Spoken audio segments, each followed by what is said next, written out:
kapatid, unang araw na nga ng Kwaresma at paghahanda bago ang Semana Santa. Kaya naman ngayong araw, isinasagawa sa bawat simbahang Katolika ang paglalagay ng abo sa noo.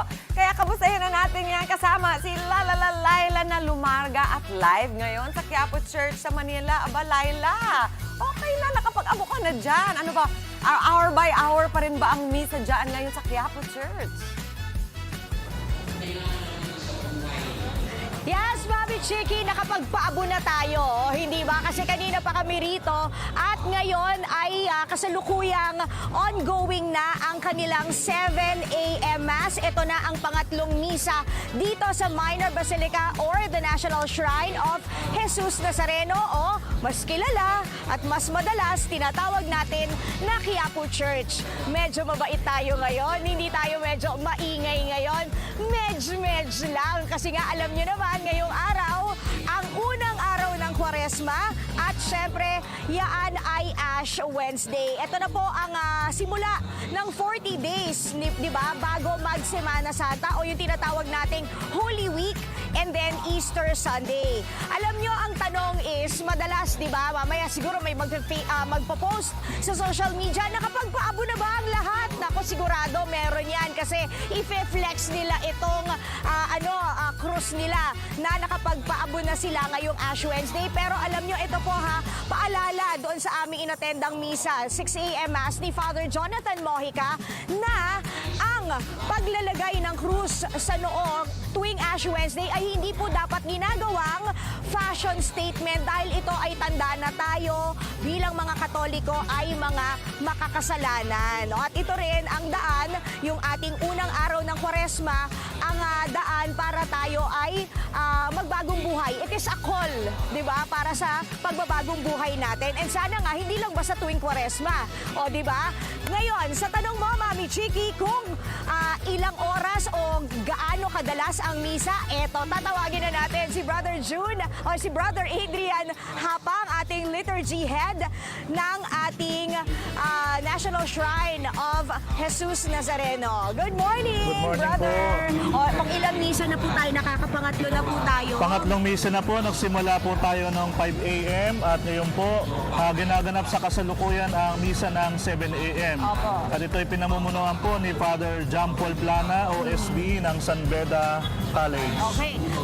Brother, ilang misa pa po pagkatapos ito? Kada ora po ba merong misa Okay, tayo? kada oras po yung misa natin at ito po ay sa umaga magtatapos po ng 12:15 at ito po ay magre-resume ng 3 p.m. hanggang 7 p.m. po yung ating huling misa sa araw ng Miyerkules ng Abo. Ayun, so marami pa kayong pagkakataon kung dito ninyo gustong magsimba ngayong Ash Wednesday. Pero sure, pag-usapan din natin ang importance ng paglalagay ng abo sa ating mga noo bilang Katoliko. Ano po ba yung importance nun? Baka kasi yung iba natulog nung religion class nila, di ba? Sige po, ano po yung importance? Ang Miyerkules ng Abo, katulad nga po ng sinasabi natin, na ito po ay ang simula ng 40 araw na paghahanda natin sa pagkamatay, pagpapakasakit at pagkabuhay ng ating Panginoong Hesukristo. 40 days of fasting and abstinence.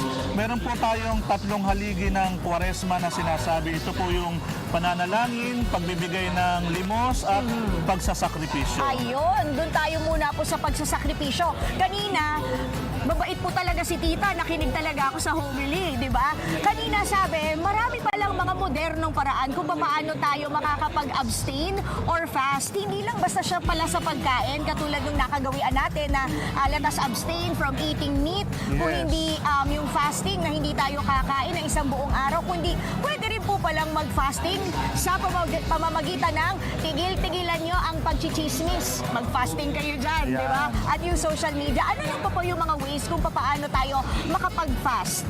Yun nga po, yung pagpapasting po, hindi lang po sa pag-iwas sa karne sa araw na ito at sa Biyernes Santo, marami din naman tayong pamamaraan ng pagsasakripisyo na po pwede natin gawin sa ating mga sariling pamamaraan.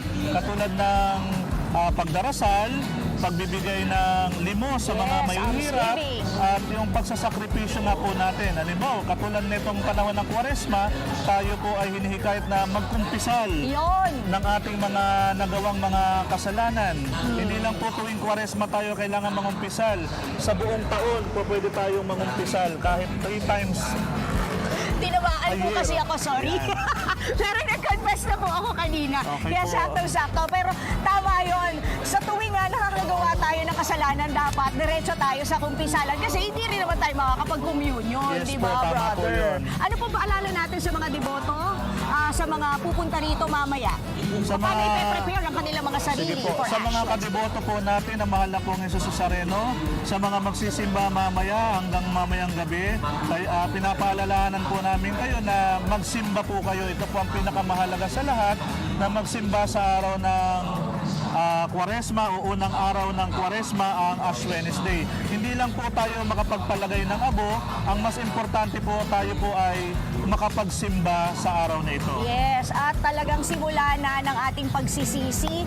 Let's be genuine about Yes it po. and gawin nating holy round. Yes Thank you po. so much, Brother Adrian Haba, ang ating liturgy head ng National Shrine of Jesus Nazareno o Quiapo Church. So paano? Kayo, kailan ba tayo magkikita rito, guys? Hintayin ko kayo dito hanggang 10:30 pa ako eh. O, tapos hipo na rin. Sir, pahawak mo sa kamay, ha? Niles sa Jesus Nazareno. Okay, so ayan, balik muna sa inyo sa studio.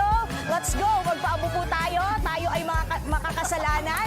And it's time na tayo ay magbago for good. Maraming salamat sa iyo, Laila. Ayan, may time pa tayo. Nakauna na si Laila. Nakapagpaabo na siya. Pray for us. Mga kapatid, Dimples Romana po, maging maalam at may pakialam sa mga napapanahong issue at headlines. Mag-follow na po at subscribe na sa social media pages ng News 5.